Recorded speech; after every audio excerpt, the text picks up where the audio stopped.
Verizon is a stock that we talked about a lot over the last year for it being an opportunity to bet on lower interest rates, but mainly because of the CapEx cycles. They will pull it back on CapEx, which is going to increase free cash flow. It's going to help them pay down the massive debt that they have. And Verizon did break out of the downtrend and it started a new uptrend.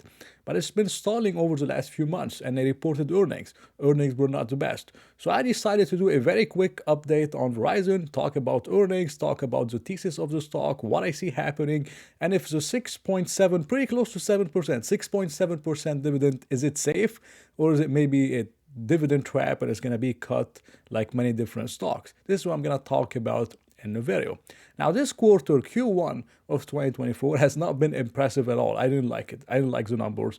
They barely grew year on year in terms of total revenues. Wireless service revenues, they did grow 3.3% year on year, which is pretty good for a company like Verizon. I'm not expecting 15-20% growth. I did say T-Mobile is my favorite kind of telecom stock. I've talked about it in the videos.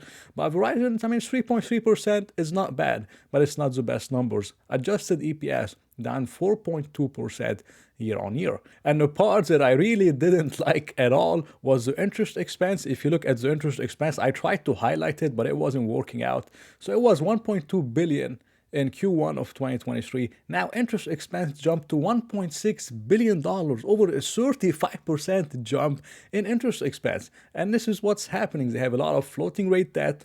And some of that stuff is maturing very, very soon. I'm going to discuss it. And we have much higher interest rates. So things are just getting bad for Verizon. This is a 35% jump in interest expense.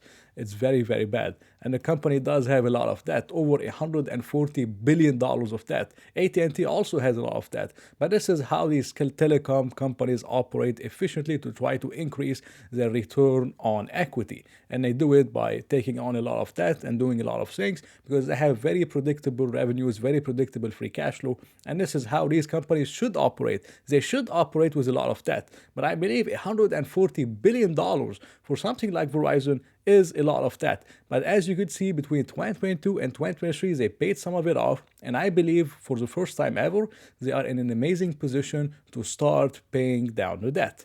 Now, if you look at free cash flow has been declining from 2020. It topped out around $23 billion. It went to $19 billion. It bottomed out in 2022 at $14 billion. 2023 was an amazing jump, $18.7 billion. 2024 is expected to be $18.8 billion, and for free cash flow to go all the way up to $20 billion by 2026. And this is because Verizon entered a massive CapEx spending cycles in a lot of their different things and the projects that they were working on, and the CapEx cycle has pretty much ended in 2022.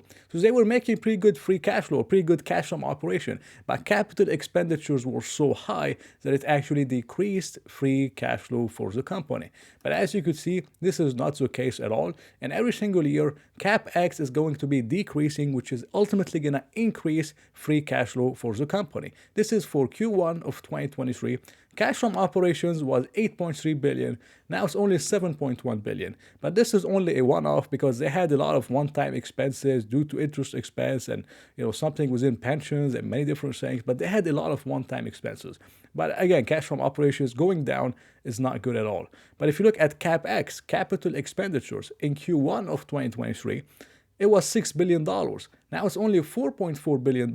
So even though cash from operations decreased by around $1.2 billion, free cash flow increased from $2.3 billion to $2.7 billion. And this is how powerful this thing is. And this is what's causing free cash flow to pick up so much, pretty close to $18.8 billion, and all the way up to $20 billion by 2026. Now, looking at the dividend is around $11 billion of spent every single year, $11 billion of dividends, and they have pretty close to $19 billion of free cash flow. This is around $8 billion of extra free cash flows that they can use to pay down the debt or even do buybacks if the stock actually goes down. So for the first time in a long time, Verizon has finally found a way to have a good dividend payout ratio in terms of free cash flow. I believe the dividend is safe, and they're gonna have 8, 9, or pretty close to $10 billion over the next few years, every single year, for them to use, and finally start paying down the massive debt of $140 billion,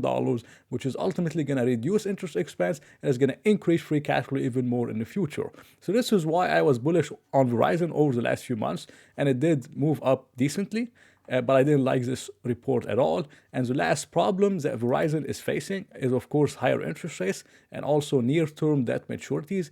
Even though they have $8 billion of free cash flow left, in 2024, maturities is $12.2 billion of debt. In 2025, $17.7 billion of debt is maturing. 2026, $10.5 billion of debt is maturing, and over $88 billion of debt is maturing after 2028. But in the near term, the $8 billion alone is not going to cover the debt, which means they're going to have to refinance some of it, and they can, of course, refinance it. The company has good free cash flow. It's easy for them. They can refinance it to a later date, but this is going to increase interest expense even more, which eventually going to be, very bad for shareholders and very bad for net income and eventually, free cash flow for the company. So this is a big problem with the AT&T and Verizon, but especially Verizon, is near-term debt maturities and interest rates being high. Now, if interest rates starts coming down, I predict the stock is going to move even more. But if it stays high, you have the debt problem and interest expense, which increased over 35%. Now, if I was buying Verizon here, I would expect to get a return from the dividend, but I would mainly expect the overall shareholder value creation to be pretty close to the free cash flow yield of around 12%. So I wouldn't expect more than a 12% annual return from Verizon from here, which is not bad at all for someone that's a dividend investor looking for a safe yield. But if it was me personally, right here, I would not be buying Verizon. I think Verizon has gone up a lot, and at this price with such maturities, I don't think it's the best. You have many different REITs that are offering 6% dividends with more upside potential. They are growing more in control and more in control of their growth, like VC Properties. Even ADC is like 5.6%, and the company is growing 4% AFFO per share and no debt maturities before 2027. So a lot of companies are offering the same value, but it is much safer, value proposition, I should say, or much safer balance sheets than something like Verizon. So I like Verizon. It's not bad at this price. It's not as good as it was at $34 and $33 per share, or even $32 per share. I think here it's a little bit expensive. I would be more interested around $36, $35 if we get there. If not, I think Verizon is just offering a decent value proposition, but it's not the best bargain ever in terms of a dividend stock. But this is just my opinion on Verizon. It wasn't financial advice. So thank you for watching the video. I hope you enjoyed it. If you did, please press the like button and maybe consider subscribing. So I hope to see you in another video.